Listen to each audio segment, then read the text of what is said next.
Glad you could join me. I want to show you something.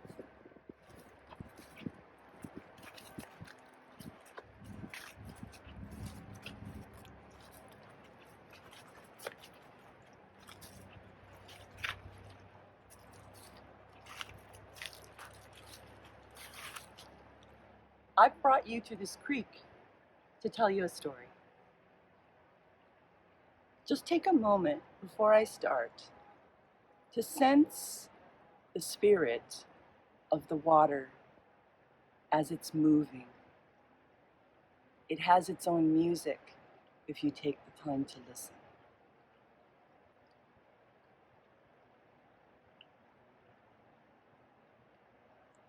In my early years, through my apprenticeship, the Ojibwe Elder who was mentoring me told me one day that he was going to explain how his tribe did their hunting.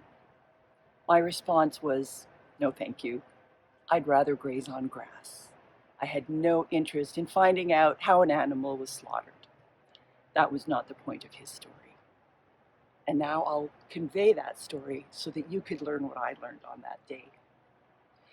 He told me whenever they were to turn around and hunt for a deer, they would follow the herd for a number of days, paying attention to which of the members of that herd was doing a repetitive pattern of behavior.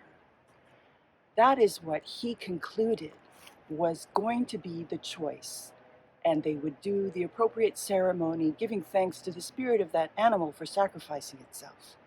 But the choice was made as a consequence of his telling me that that deer was marching towards death. A repetitive behavior without conscious awareness is a march towards death.